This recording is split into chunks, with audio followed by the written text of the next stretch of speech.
Ladies and gentlemen, boys and girls, my name is John Pointer, and welcome to yet another episode of The Last Science Show. Today, we are going to learn about power. And no, not the Kanye West song. It is the physics kind of power. We're even going to complete some power problems and see the solutions. Let's do some work over time.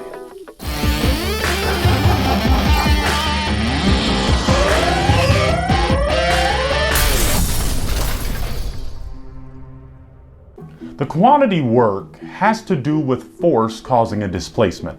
Work has nothing to do with the amount of time that this force acts to cause the displacement. Sometimes the work is done very quickly,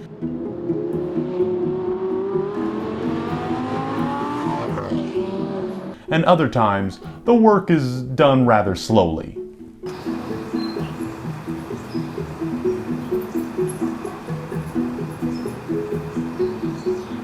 For example, a rock climber takes an abnormally long time to elevate her body up a few meters along the side of a cliff.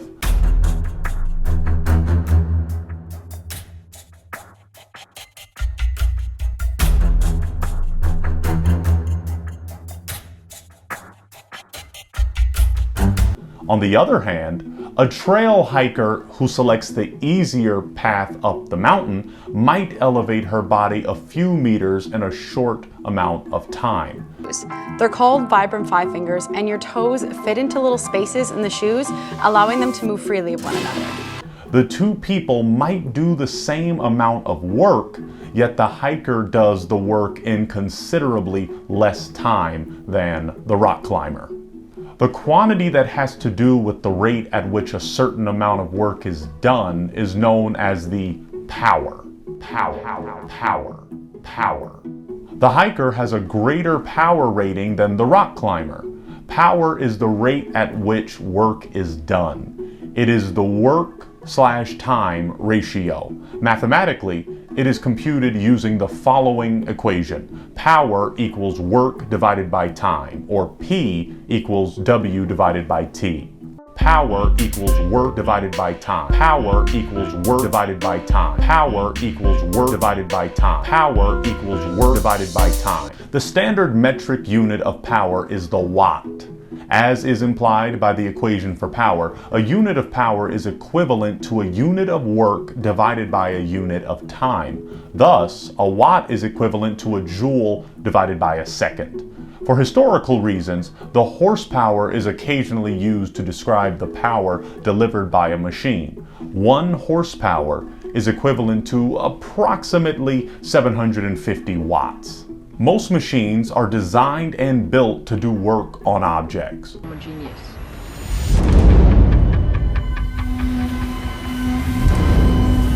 All machines are typically described by a power rating. The power rating indicates the rate at which that machine can do work upon other objects. Thus, the power of a machine is the work/time ratio for that particular machine. A car engine is an example of a machine that is given a power rating. A car engine generates power from the expansion of compressed air in a contained cylinder with the help of fuel. That is why it's called as an internal combustion engine. Before getting into the working, let's see the main parts involved in the working of an engine. A 4-stroke engine should pass through 4 different strokes to complete 1 cycle to produce power.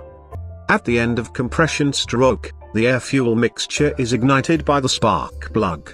The explosion exerts pressure and pushes the piston down. This is the power stroke which produces power to the crank. At the exhaust stroke, the outlet valves opens and the piston pushes out the burned gas. The cycle starts again from intake stroke, keeping the engine running and produces power. For a 4-cylinder engine, considering any time instance, 1 cylinder is always in power stroke, which produces more power and less vibrations comparing to a single-cylinder engine. And that is how a car engine produces power in simple The power rating relates to how rapidly the car can accelerate the car. Suppose that a 40 horsepower engine could accelerate the car from 0 miles per hour to 60 miles per hour in 16 seconds. If this were the case, then a car with 4 times the horsepower could do the same amount of work in 1/4 the time. That is, a 160 horsepower engine could accelerate the same car from 0 miles per hour to 60 miles per hour in 4 seconds.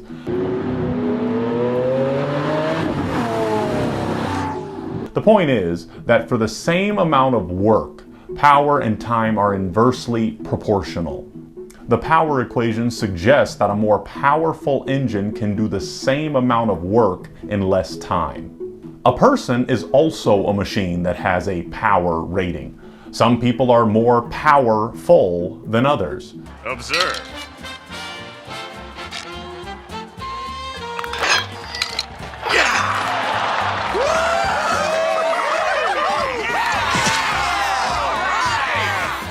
All right, stand back, everyone.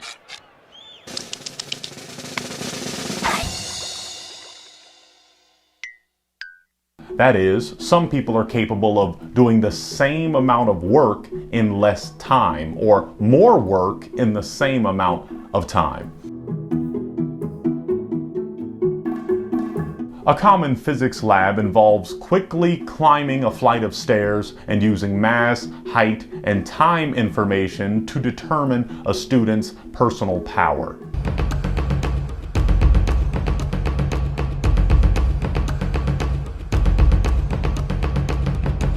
Despite the diagonal motion along the staircase, it is often assumed that the horizontal motion is constant, and all the force from the steps is used to elevate the student upward at a constant speed. Thus, the weight of the student is equal to the force that does the work on the student, and the height of the staircase is the upward displacement. Suppose that my friend, Ben, elevates his 80-kilogram body up the 2-meter stairwell in 1.8 seconds. If this were the case, then we would calculate Ben's power rating. It can be assumed that Ben must apply an 800 Newton downward force upon the stairs to elevate his body. By so doing, the stairs would push upward on Ben's body with just enough force to lift his body up the stairs. It can also be assumed that the angle between the force of the stairs on Ben and Ben's displacement is 0 degrees. With these two approximations, Ben's power rating could be determined as shown here. Ben's power rating is 871 watts. He is quite a horse.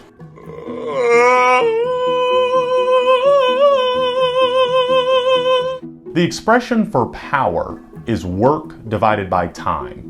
And since the expression for work is force displacement, the expression for power can be rewritten as force times displacement divided by time. Since the expression for velocity is displacement over time, the expression for power can be rewritten once more as force times velocity. This is shown here. This new equation for power reveals that a powerful machine is both strong, big force, and fast, big velocity. A powerful car engine is strong and fast.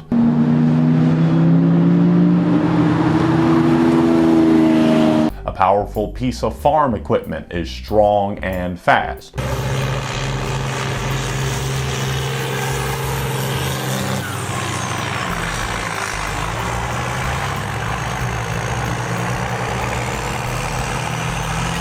A powerful weightlifter is strong and fast.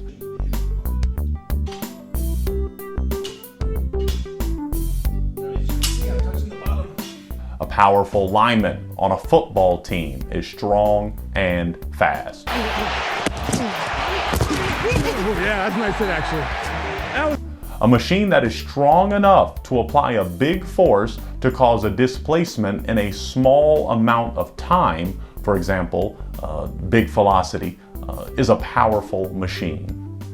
Examples of power are limited only by the imagination, because there are as many types as there are forms of work and energy.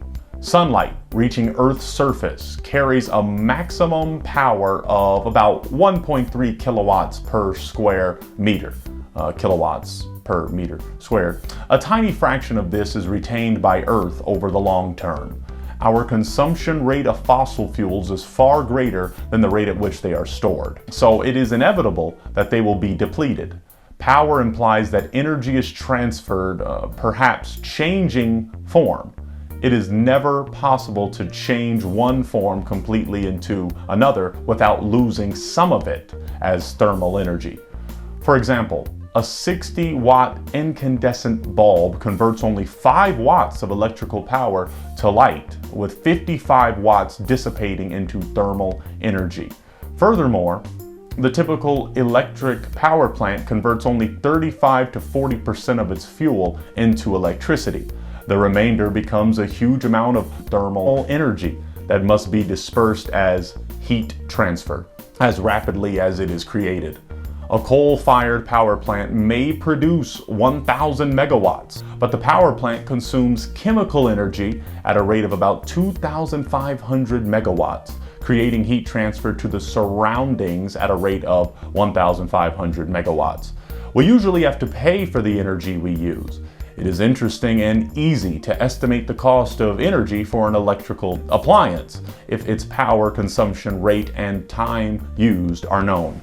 The higher the power consumption rate and the longer the appliance is used, the greater the cost of that appliance. The power consumption rate is power equals W divided by T, or E divided by T, where E is the energy supplied by the electricity company. So the energy consumed over a time is E equals P times T.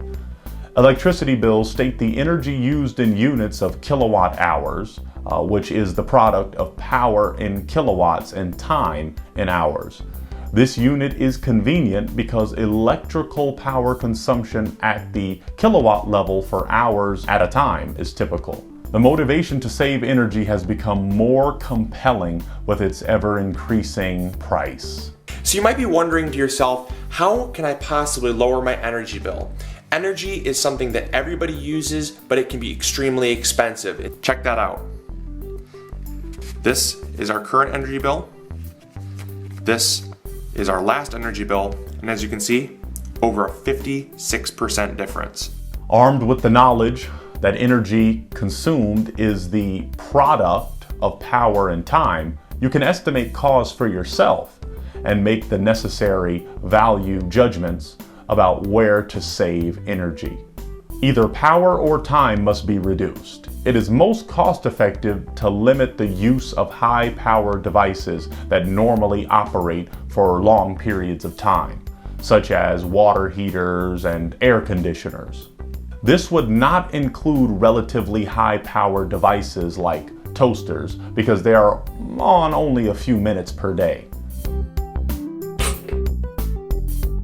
It would also not include electric clocks, in spite of their 24-hour per day usage, because they are very low-power devices. It is sometimes possible to use devices that have greater efficiencies, that is, devices that consume less power to accomplish the same task. One example is the compact fluorescent light bulb, which produces over 4 times more light per watt of power consumed than its incandescent cousin. Modern civilization depends on energy, but current levels of energy consumption and production are not sustainable. The likelihood of a link between global warming and fossil fuel use has made reduction in energy use as well as a shift to non-fossil fuels of the utmost importance. Even though energy in an isolated system is a conserved quantity, the final result of most energy transformations is wasted heat transfer to the environment, which is no longer useful for doing work. As we will discuss in more detail in thermodynamics, the potential for energy to produce useful work has been degraded in the energy transformation. Now let's see your understanding of work and power to answer the following questions. Let's go for number 1.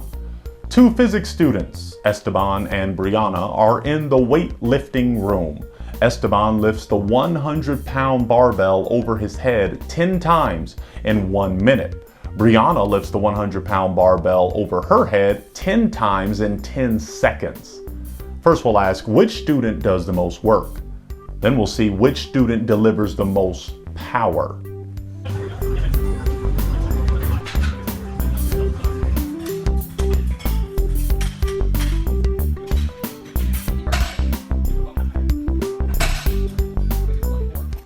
Brianna and Esteban do the same amount of work.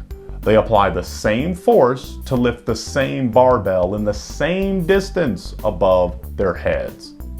Yet, Brianna is the most powerful since she does the same work in less time. Power and time are inversely proportional. During a physics lab, Jack and Jill ran up a hill. Jack is twice as massive as Jill, yet Jill ascends the same distance in half the time. Who did the most work? Who delivered the most power? Jill went up the hill to fetch a pail of water.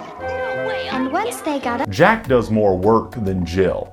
Jack must apply twice the force to lift his twice as massive body up the same flight of stairs. Yet, Jill is just as powerful as Jack.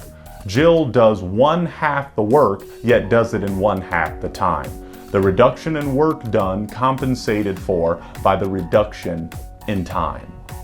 A tired squirrel, which has a mass of approximately 1 kilogram, does push-ups by applying a force to elevate its center of mass by 5 centimeters in order to do a mere 0.5 joules of work. If the tired squirrel does all this work in 2 seconds, then determine its power. The tired squirrel does 0.5 joules of work in 2 seconds. The power rating of this squirrel is found by using the equation P equals W divided by T. So 0.5 joules over 2 seconds is 0.25 watts. When doing a chin-up, a physics student lifts her 42 kilogram body a distance of 0.25 meters in 2 seconds. What is the power delivered by the student's biceps? To raise her body upward at a constant speed, the student must apply a force which is equal to her weight, which is mass times gravity. The work done to lift her body is work equals force times distance. So let's do and calculate that. The power is the work/time ratio, which is 102.9 joules divided by 2 seconds, which is 51.5 watts rounded.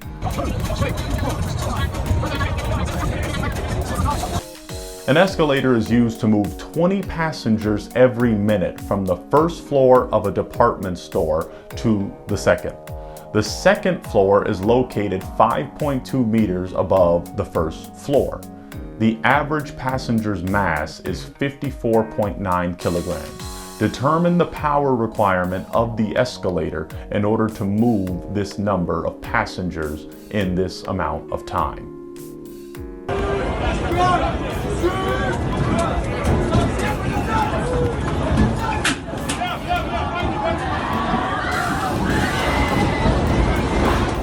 A good strategy would involve determining the work required to elevate one average passenger, then multiply this value by 20 to determine the total work for elevating 20 passengers.